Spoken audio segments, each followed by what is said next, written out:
Welcome here in the Minister of Defense. I'm here together with my very good colleague and friend, John Healy from the United Kingdom. Thank you so much, John, for being here in Copenhagen. It is indeed very important to have a visit from you in these days, and we have also discussed quite many important areas here today. First of all, we have discussed the further support and what we can do to be more active in our endeavors to support Ukraine. And thank you so much what you are doing in the UDCG. You are doing a very great job, and you know we are very supportive in that area. We've been taking quite many initiatives from the Danish government, and I'm looking forward to do whatever I can do to support you in that context. And also thank you for participating in the exercise going on in Greenland in these days, the Arctic Endurance. That's very important for the Kingdom of Denmark. We have also touched upon that we should be able to have more exercises in the future. Hopefully we could also have an even stronger cooperation between Denmark and the United Kingdom. We have a long history together, being active around the world. We've been in Iraq, Afghanistan, and have a very good sense of being able to work together. Much more of that could be done in the future, or I hope that will be possible. And we have also talked about the frigates that we are hopefully going to buy in the years to come. I visited Scotland it was in December, together with members of the Danish Parliament, and I have underlined that hopefully we'll be able to make a decision on buying new frigates in the months to come, and you are doing a great job in that area. So time will show if we are able to also have a cooperation on the frigate program in the future. But welcome to Copenhagen. John, thank you. Thank you for your welcome. Thank you for your team for hosting us here in Copenhagen. Denmark is a vital and long-standing ally of the UK. Together we founded NATO. We share the same values. We face the same threats. And in just the last 12 months, we've seen drone incursions in Europe. We've seen Russian spy ships in our waters, and we've seen cyber attacks against our critical national infrastructure. And in this new era of threat demands a new era for defence, and that new era of defence is hard power, it's strong alliances, and it is sure diplomacy. And as JEF partners and as NATO allies, Denmark and the UK are stepping up together on European security. Our nation's shared history, as you say, runs deep. And earlier this week, our Prime Minister reinforced the UK's firm position on Greenland. And as UK Defence Secretary, I know the close relationship and the deep respect that our two militaries have for one another. In Afghanistan, which you mentioned, our forces trained together, they fought together, and in some occasions they died together, making the ultimate sacrifice. And in Denmark last year I deployed a counter-drone unit to help protect Copenhagen Airport and your international conference. In a world when demands on defence are rising, our partnership matters more than ever.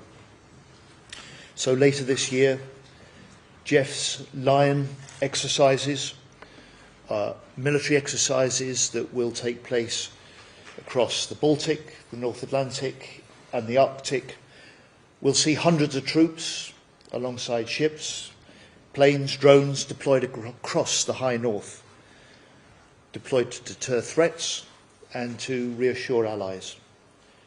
We have, and we are, and we will further step up together for European security. And in these current uncertainties, we must never forget who our adversaries are and who our allies remain. It's Russian attacks that are escalating in Ukraine. It's Russian activity expanding in the high north with new bases. And it's Russian recklessness that is testing NATO's response and resolve.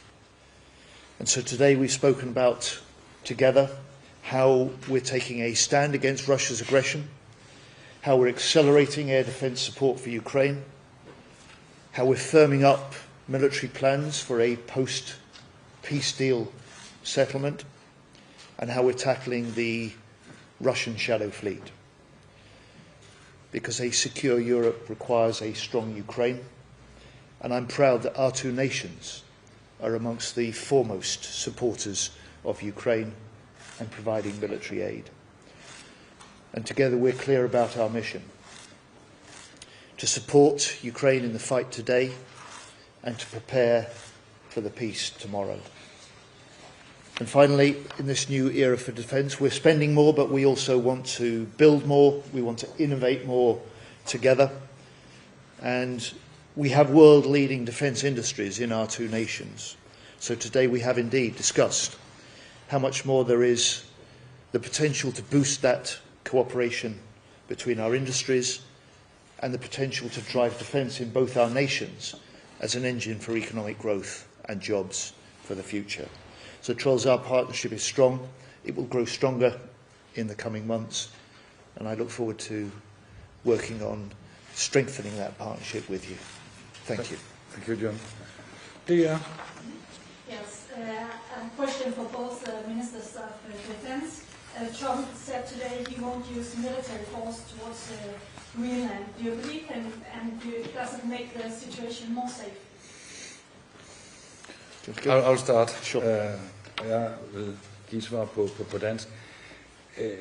Jeg noterer mig, at Trump jo har holdt en længere tale i dag i Davos. Jeg har ikke selv haft lejlighed til at følge den, fordi jeg har været optaget af møder hele dagen. Men det, der er afgørende, det er jo, at vi tager et fælles ansvar i forhold til sikkerheden i Arktis. Det gør vi fra dansk side ved, at vi har lavet politiske aftaler om at investere langt mere i sikkerheden i både Grønland, men også i forhold til Færøerne. Men så er det her jo også et spørgsmål om, hvad vi kan gøre mere i forhold til NATO. Og der har vi jo foreslået, og også sammen med gode allierede, set, at der er en interesse i at lave en større NATO-tilstedeværelse i og omkring det arktiske, og det er også helt afgørende. Yes. I take what the President has said. He's right. Diplomacy is the way to go. And as our Prime Minister said earlier in the week, the right approach to Greenland is a calm approach, an approach of discussion between allies. And I take President Trump's speech and his words today as part and parcel of the necessary steps that we take. But as defence ministers, our job and part of our discussions today has been the challenge that we have already been stepping up to play our part in reinforcing security in the high north and the Arctic. That is a matter for NATO, and we will do it together as NATO nations. You're talking about exercises, more exercises. How far are you willing to go to help Denmark in this situation? Well, I mentioned the planned JEF exercises in the high north for later this year. It was a decision that Troll and I took with our 8 other defence ministers as part of the JEF ministers in the high north, actually in Norway in December, before Christmas, or November. It's one of a series, a Lion series. This one will be Lion Protector, and each year we will step that up.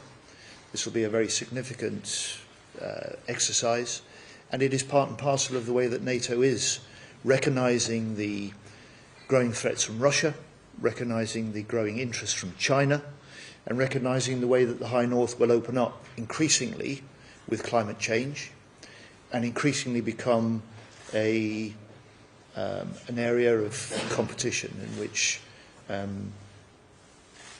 we through NATO, with the US playing a part, will reinforce the security and the deterrence for the future. TV2. Så den her øgede militær tilstedeværelse i Grønland, spørger I amerikanerne, om de vil være med til det, og hvad svarer? Vi har været meget åbne omkring det, vi har gjort. Vi har orienteret både Sakør, altså NATO's militærchef, men også vores amerikanske allierede om de initiativer, vi har taget i forhold til øget militær tilstedeværelse. Og der har også været en drøftelse i rammen af alle NATO-lande omkring de øvelsesaktiviteter, der kommer til at finde sted her i 2026. Og der er det også min forventning, at vi kommer til forhåbentlig at se amerikansk deltagelse. Senere i den her uge kommer vi også til, som vi også gjorde sidste år, at deltage i øvelsesaktivitet sammen med både amerikanere og canadier i Arktis. Så vi ser faktisk et godt samarbejde i forhold til øvelsesaktiviteter, og det er kun godt. Det vil sige, at de bliver orienteret, om de bliver spurgt, om de vil deltage i de her ting, der er i gang nu og kommer næste stykke tid? Ja, alle NATO-allierede får en indbydelse til at være med i de øvelser, som nu kommer til at finde sted. Hvordan siger de nej til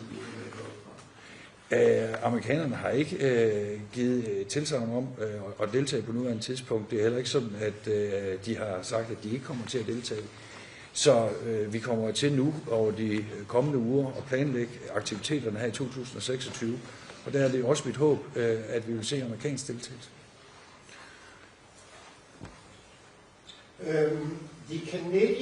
This is a question for both of you. The Canadian newspaper, the Globe and Mail, is reporting that the Canadian armed forces are preparing for a possible, some would say highly unlikely, but yet possible scenario where the Americans invade Canada. And to go up against this, they are preparing for a insurgency, mujahideen style, a kind of guerrilla warfare against the Americans.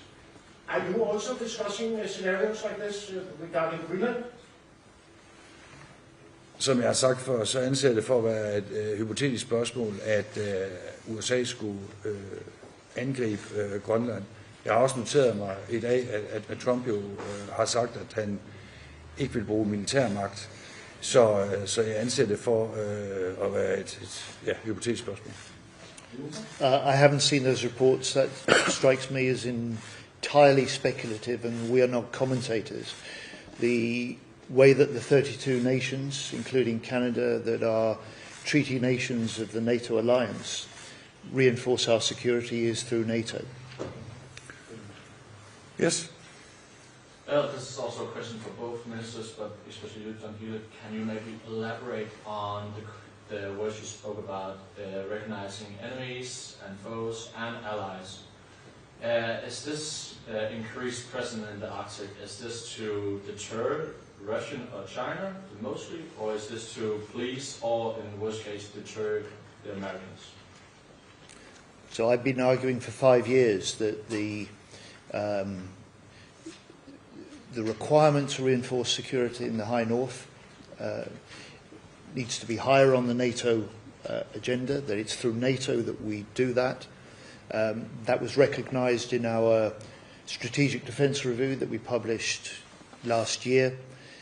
It's recognised by NATO, it's recognised by the GEF nations, and we're very clear that this is a security against the Russian aggression, which is increasing, the Chinese interest, which is increasing, and it is part of protecting the Euro-Atlantic alliance at its most northerly flank.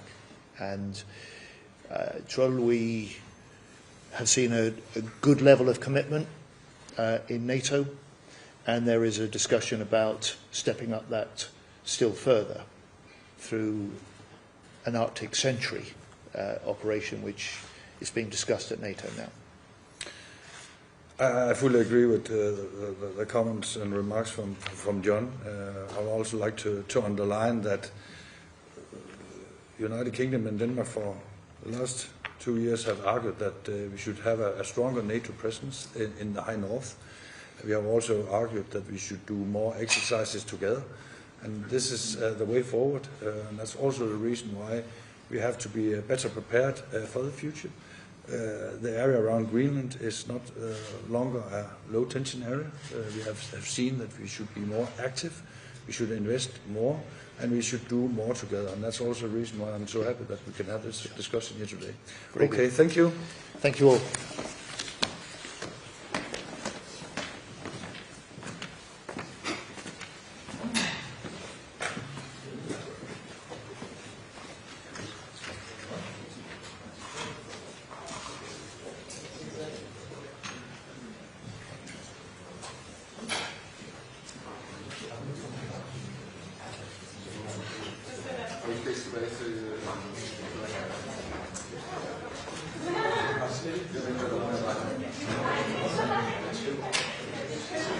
Thank you.